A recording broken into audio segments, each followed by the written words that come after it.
रिश्ता जितना पुराना होता है उतना ही खतरनाक होता है।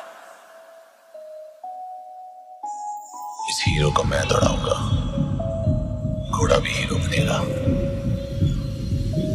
पैसे भी वो लगाएगा।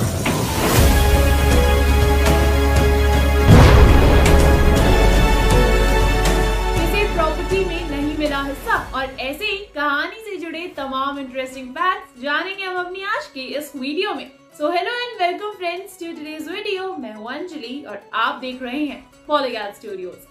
दोस्तों, हवा सिंह एक 80 साल के बुजुर्ग है जिनकी आवाज कमजोर है, जिसे सुनने के लिए किसी को भी ध्यान से सुनना पड़ता है। लेकिन उनके सामने कोई उनकी दोनों बेटियों के साथ प्रॉपर्टी में अपने हिस्से का दावा करने की वजह से चल रही 2 साल की कानूनी लड़ाई का जिक्र करे, तब उनकी आंखों में अचानक आग चमक उठती है और आवाज को जादुई ताकत मिलती है।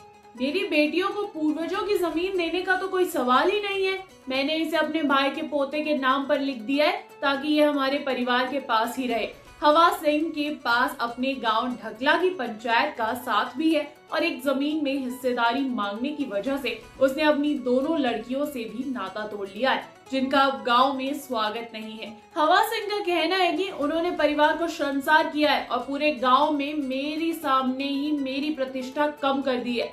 हरियाणा के विशाल इलाकों में, विशेष रूप से जहां रियल एस्टेट में उछाल आया है, जमींदार की कम्युनिटी महिलाओं को पैतृक संपत्ति यानी कि एंसेस्ट्रल प्रॉपर्टी के अधिकार से वंचित करने के लिए हर हथकंडा अपना रहे हैं। हिंदू सक्सेशन एक्ट 2005, जिसने हिंदू महिलाओं की संपत्ति यानी कि प्रॉपर्टी के उत्तराधिकार के अधिकारों को मजबूत किया है और उन्हें पुरुषों के समान अधिकार दिए, इसके बाद अपने हिस्से की मांग करने वाली महिलाओं को बढ़ने से रोकने के लिए हर तरह की ट्रिक का यूज किया जा रहा है। कुछ महीनों पहले हवा सिंह की बेटी ममता ने जिस खेत पर दावा किया था, उसे जोतते समय गांव के करीब 100 आदमी उसे रोकने के लिए इकट्ठा हो गए। ममता के सामने उसके परिवार सहित इतने सारे लोग खिलाफ खड़े हो गए। इतना ही नहीं, जुलाई में पंचायत ने ममता को लीगल केस वापस लेने के बदले में कुछ पैसे मिलने से रोकने के लिए मुलाकात की और कहा, अगर आज ममता को रोकने के लिए वो लोग एकजुट नहीं होते हैं तो कल को उसे फॉलो करने की और लड़कियों की भी हिम्मत होगी। प्रॉपर्टी में अपने हिस्से का दावा करने वाली बेटी ममता का फैमिली में होना हरियाणा के ग्रामीण इलाकों में परिवार के नाम पर कलंक के रूप में देखा जाने लगा है। जैसे उसने अपना राइट क्लेम नहीं किया, बल्कि उसकी अपनी पसंद से एक आदमी के साथ भागने की बात कह दी हो।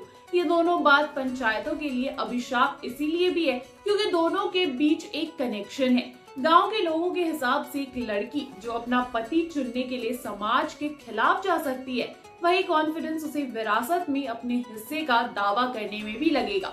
तो ये दोनों चीजें ही उनके लिए एक कैटेगरी में आती है। कैथल जिले के पोलर गांव की देवी ने ठीक वैसा ही किया और हालांकि उन्होंने अपने भाई से 2 एकड़ जमीन का हिस्सा जीत लिया है, लेकिन उनका सबसे बड़ा दुख ये है कि उसके परिवार ने उससे सारे संबंध तोड़ लिए। देवी का कहना है, यहाँ तक कि मेरी माँ भी अब मुझसे बात करने से इनकार करती है क्योंकि वो मेरे भाइयों को सपोर्ट कर रही है।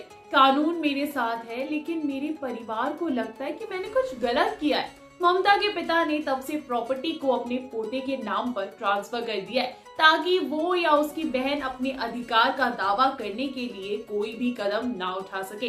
दरअसल ज्यादा से ज्यादा परिवार के मुखिया अपनी बेटियों को अपने हिस्से का दावा करने से रोकने के एकमात्र इरादे से अपने जिंदा होते हुए अपने बेटे या पोतों को अपनी प्रॉपर्टी ट्रांसफर कर रहे हैं। सोचिए, यही ममता की कहानी अगर किसी गांव में ना होकर एक बड़े घराने की लड़की, बहन, बेटी या बहू के साथ हो रही हो, तो जिसने जब करोड़ों का बिजनेस संभाला था तब ये सोचकर नहीं संभाला था कि एक वक्त ऐसा आएगा जब उसके घर वाले ही उसे उसकी मेहनत से बनाए बिजनेस में से ऐसे निकाल कर फेंक देंगे जैसे दूध में से मक्खी।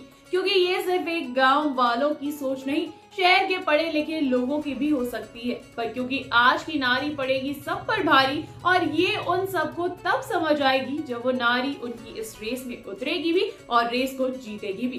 तो क्या आप देखना चाहेंगे एक ऐसी कहानी जिसमें एक लड़की की रेस होगी या लड़की रेस में होगी? हमें कमेंट सेक्शन में जरूर बताएं। तब तक के लिए इस वीडियो को लाइक करें, शेयर करें और हाँ, सब्सक्राइब कीजिए पॉलीगैट स्टूडियोज को। नमस्कार।